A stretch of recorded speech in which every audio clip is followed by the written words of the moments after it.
আসসালামু আলাইকুম রহমতুল্লাহি অবরকাতুহু। সম্মানিত দর্শক, আমাদের দেশে যে জুলাই মাস, এটির নাম হয়ে গেছে রক্তাক্ত জুলাই। আবার একইভাবে আগস্ট মাস, এটা ঘটনা, দুর্ঘটনা এবং শোকের মাস হিসেবে বাংলাদেশে বলতে গেলে এটা প্রতিষ্ঠিত হয়ে গেছে। ফলে এই বাংলায় গত দীর্ঘদিন ধরে, অন্তত ৩ যুগ ধরে বা ৪ যুগ ধরে, মানে ৪-১২ ৪৮ বছর ধরে জুলাই এবং আগস্টকে কেন্দ্র করে যে অঘটনগুলো ঘটেছে, যে রক্তক্ষয়ী সংঘর্ষ হয়েছে অলমোস্ট এভরি ইয়ার, প্রতি বছর। এবং এই সময়টিতে কখনো প্রকৃতি বিরূপ হয়ে যায়, কখনো রাজনীতি বিরূপ হয়ে যায়, কখনো দেশি বিদেশি চক্র বাংলাদেশের বিরুদ্ধে, যাকে বলা হয় সর্বোচ্চ শক্তি দিয়ে তারা মাঠে নেমে পড়ে। আমাদের দেশের মধ্যেও যারা অবিবেচক শ্রেণী রয়েছেন, যারা বিভিন্ন বিদেশের এজেন্ট হয়ে কাজ করেন, তারাও এই সময়টিতে নানা রকম অঘটন ঘটানোর জন্য ওত পেতে বসে থাকে। এটা সার্কেল, প্রকৃতির সার্কেল। সকালে সূর্য ওঠে পূর্ব দিকে, আর সেই সন্ধ্যা বেলায় পশ্চিম দিকে অস্ত যায়। এটা যেমন ধ্রুব সত্য, ঠিক তদ্রূপ বাংলাদেশের রাজনীতিতে, অর্থনীতিতে, জনজীবনে জুলাই এবং আগস্ট এই সময়টি নানা রকম উৎকণ্ঠার সময়। এই সময়টি নানা রকম অঘটনের সময়, এবং এই সময়কে কেন্দ্র করে যা কিছু শুনি এবং যা কিছু ঘটে, এগুলো প্রায় সবার হৃদয়ে এক ধরনের আতঙ্ক তৈরি করে ফেলে। আপনারা সবাই জানেন যে গত বছর, অর্থাৎ 2024 সালের এই জুলাই মাসটি কতটা রক্তাক্ত ছিল।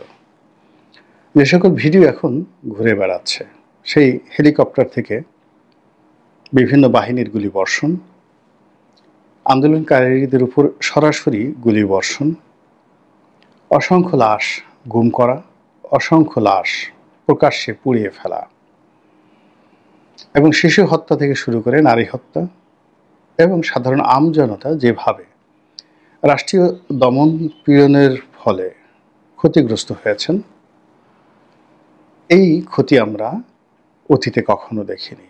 ফলে এই জুলাই মাস যখন এলো, তখন আমাদের সঙ্গে একই সঙ্গে দুটো বিষয় সামনে চলে এলো।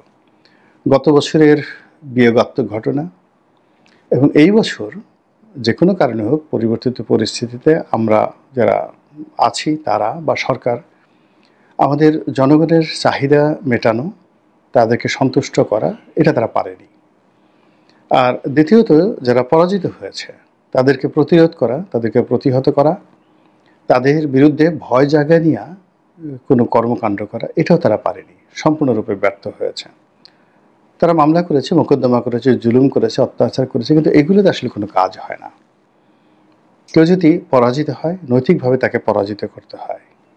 শেখ হাসিনা জমানাতে যে কর্মকাণ্ডগুলো হয়েছে, যদি জীবনের সব ক্ষেত্রে, সমাজের সব ক্ষেত্রে, রাষ্ট্রের সব ক্ষেত্রে যে নৈতিক মানগুলো রয়েছে, সেই মানগুলো শেখ হাসিনার জমানাতে যা ছিল তার চেয়ে আমরা অতিক্রম করতে পারতাম সফলতা দ্বারা, সার্থকতা দ্বারা, জনগণের প্রশংসা দ্বারা, জনগণের স্বীকৃতি দ্বারা। তাহলে এই প্রশ্নই আসতো না যে স্বৈরাচার, ফ্যাসিবাদ, আওয়ামী লীগ, শেখ হাসিনা আসবে, ওটা ভালো ছিল, এটা মন্দ ছিল। ইট মিনস আমরা তাদেরকে পরাজিত করতে পারিনি। আমরা তাদেরকে তাড়িয়েছি, তাদের সম্পদ হরণ করেছি, তাদেরকে জেলে পুরেছি, মামলা দিয়েছি, মোকদ্দমা দিয়েছি। এটা তো শেখ হাসিনাও করেছেন। তিনি কি বিএনপি এবং জামাতের সঙ্গে যে আচরণ করেছেন, বিএনপি এবং জামাতকে যে পরিমাণ ক্ষতিগ্রস্ত করেছেন, তার কিয়দাংশ তো আমরা এখন পর্যন্ত আওয়ামী লীগের বিরুদ্ধে করতে পারিনি। আওয়ামী লীগের যারা গ্র্যান্ড লিডার, যাদের টাকা আছে, কড়ি আছে, ক্ষমতা আছে, পদ আছে, পদবি আছে, তারা নিরাপদে, নিশ্চিন্তে, নির্ভাবনায় পরিবার পরিজন নিয়ে তারা চলে গেছেন। এবং তারা এখন এত উচ্চস্বরে কথা বলছেন, তাদের কথাবার্তা শুনলে ডক্টর মোহাম্মদ ইউনূসের কলিজা কেঁপে উঠবে। বিদেশে বসে, কেউ লন্ডনে বসে, কেউ দিল্লিতে বসে, কেউ আমেরিকাতে বসে, কেউ সিঙ্গাপুরে বসে, তারা হুমকি দিচ্ছেন, ধামকি দিচ্ছেন। আর তাদের যে সকল লোক বাংলাদেশে পালিয়ে রয়েছেন তারা তো বটেই, তার সঙ্গে সঙ্গে জেলখানাতে যারা অবরুদ্ধ রয়েছেন, বন্দী রয়েছেন, তাদের মধ্যে এক ধরনের হাসি লক্ষ্য করা যাচ্ছে, ভীষণ রকম উৎফুল্লতা তাদের মধ্যে লক্ষ্য করা যাচ্ছে। এবং সরকার বা জনগণ, আমরা যারা সাধারণ রয়েছি, আমরা নিজেরা ভয় পাচ্ছি। আওয়ামী লীগকে না ভয় পাচ্ছি, কিন্তু আওয়ামী লীগকে আমরা কেউ ভয় দেখাতে পারছি না। চেষ্টা করেছি, কিন্তু সামর্থ্য আমাদের হয়নি। এখন সেই অবস্থায় আওয়ামী লীগকে নিয়ে প্রায় প্রতিদিনই কথা হচ্ছে, অদ্ভুত এবং আজব সব কথাবার্তা। দিল্লিতে সর্বদলীয় বৈঠক হবে নরেন্দ্র মোদী সরকার। তো সেটার ফলাফল কী? আওয়ামী লীগের বিপক্ষের লোকজন বলে যে এইটা একটা ডাহা মিথ্যা কথা, ওখানে শেখ হাসিনাকে নিয়ে কোনো আলোচনা হয়নি। আর এক পক্ষ বলার চেষ্টা করছে আলোচনা হয়েছে, সিরিয়াসলি এটা ঐক্যমত্য হয়েছে। তারা শেখ হাসিনাকে গ্রেপ্তার করে তারা ডক্টর মোহাম্মদ ইউনূসের হাতে শেখ হাসিনাকে সমর্পণ করবেন এবং বাংলার জমিনে শেখ হাসিনার একটা দৃষ্টান্তমূলক শাস্তি হবে। এটা হলো সর্বোচ্চ আলোচনা আওয়ামী লীগের বিরুদ্ধে। ওদিকে আওয়ামী লীগের যারা পক্ষের যারা লোকজন তাদের বক্তব্য হলো যে হ্যাঁ, সেখানে সর্বদলীয় বৈঠক যেটা হয়েছিল সেটা পার্লামেন্টের একটা শিডিউল বৈঠক এবং সেখানে শেখ হাসিনাকে নিয়ে কোনো আলোচনা হয়নি। কিন্তু সেই বৈঠকের পরের দিন নরেন্দ্র মোদীর সঙ্গে 3 বাহিনী প্রধান দেখা করেছেন, তাদের security adviser mister Ajit Doval দেখা করেছেন এবং সেখানে শেখ হাসিনার ব্যাপারে যে সিদ্ধান্ত হয়েছে, যেগুলো আমি এই যাকে বলে ভিডিও বার্তায় বলতে পারছি না, পিলে কাঁপানো কথাবার্তা, যারা দেশের বাইরে থাকেন বা যারা বিভিন্ন গোপন আইডি থেকে ভিডিও করেন তাদের জন্য এই কথাগুলো বলা সম্ভব, কিন্তু আমার পক্ষে এই কথাগুলো বলা সম্ভব না। কিন্তু যেটা আকার ইঙ্গিতে ফুটিয়ে তুলতে চাই বা যেটি বলতে চাই সেটি হলো, সবাই ভয় দেখাচ্ছে যে আপা আবার আসবেন, আবার হুট করে ঢুকে পড়বেন, আওয়ামী লীগ আবার ক্ষমতায় ফিরে পাবেন এবং সেক্ষেত্রে আওয়ামী লীগ যদি ক্ষমতা ফিরে পায় তাহলে কী কী অনার সৃষ্টি ঘটতে পারে সেই ব্যাপারে অনেকে ভয় দেখাচ্ছেন। অনেকে বলার চেষ্টা করছেন এইবার আর আওয়ামী লীগ আসলে রক্ষা নাই, সব তালিকা তারা করে রেখেছে, তাদের কার কার বিরুদ্ধে মামলা দেওয়া হয়েছে, কার গায়ে কটা ডিম মারা হয়েছে, কিভাবে তাদের ব্যবসা প্রতিষ্ঠানগুলো লুটপাট চালানো হয়েছে, কিভাবে ব্যবসা প্রতিষ্ঠান বন্ধ করে দেওয়া হয়েছে, এগুলো কড়ায় গণ্ডায় আদায় করা হবে।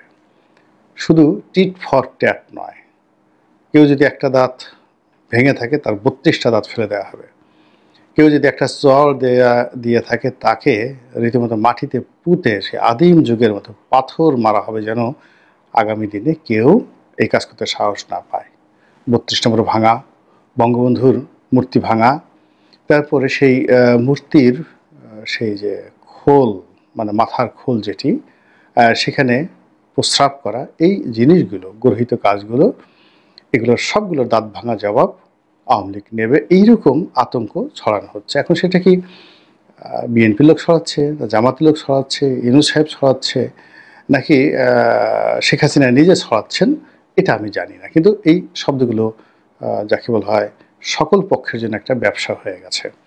ব্যবসা মানে কি, শেখ হাসিনা যদি এই ভয়টা ডক্টর মোহাম্মদ ইউনূসকে দেখাতে পারেন, জনগণকে দেখাতে পারেন, তাহলে তার নেতাকর্মীদের উপর যে অত্যাচার জুলুম বা গোপালগঞ্জে যে ধরনের ঘটনা ঘটছে এই ঘটনাগুলো ঘটবে না। ফলে যে কোনো মূল্যে তাকে যদি সার্ভাইভ করতে হয়, অর্থাৎ তার যদি 35% যদি ভোটারকে আপনি রক্ষা করতে চান, তাহলে বোঝার চেষ্টা করুন যে 18 কোটি মানুষের 35% কত কোটি মানুষ হয়। এই মানুষের জিম্মা তো শেখ হাসিনাকে নিতে হচ্ছে।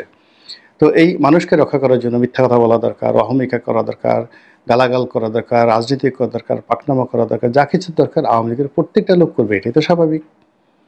এবং সেটা দেখে আমরা ভয় পাবো কি পাবো না এটা যেমন আমাদের বিষয়। তো সেক্ষেত্রে আমরা যদি ভয় পেয়ে যাই তাও একটা বৈশিষ্ট্য আছে, ভয় না পেলেও আর একটা সমস্যা আছে। এনিওয়ে এটা না নিয়ে আমরা দ্বিতীয় ফেজে চলে আসি। দ্বিতীয় ফেজ হলো যে সরকার এই আওয়ামী ভীতিটাকে কাজে লাগাতে চাইবে।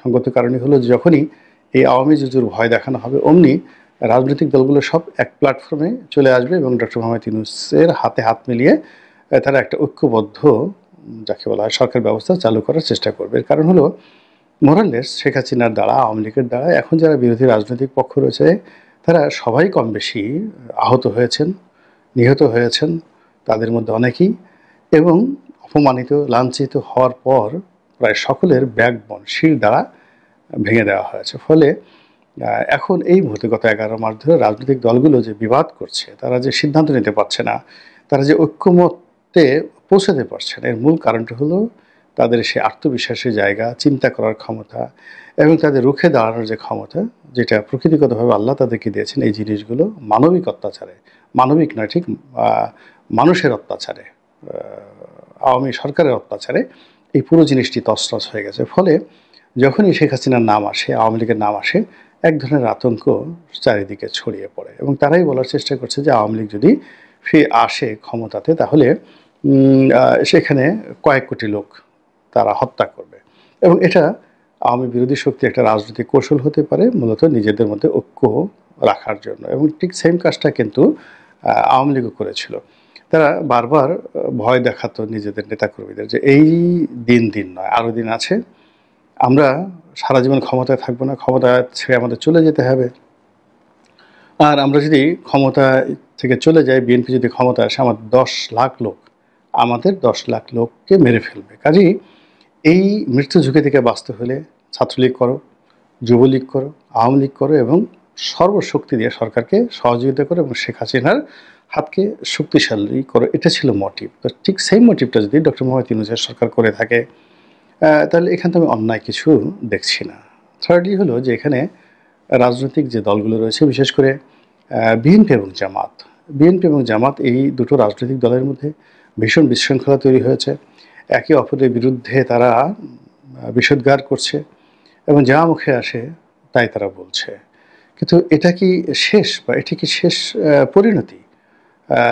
এর কারণ হলো যে এখন আওয়ামী লীগ নেই, কিন্তু যদি আওয়ামী লীগ এসে যায় তাহলে সেক্ষেত্রে যাতে জামাত এবং বিএনপির মধ্যে একটা ঐক্য হয়, আবার তারা ঘুরে দাঁড়াতে পারে, এই জন্য দুই দলেরই যারা শীর্ষ নেতা রয়েছেন তারা এই আওয়ামী লীগের যে জুজুর ভয়, এই জুজুর ভয় প্রতিপক্ষকে দেখাচ্ছেন, নিজেদের নেতাকর্মীদের দেখাচ্ছেন যে তোমরা হানাহানি করো না, মারামারি করো না, কাটাকাটি করো না।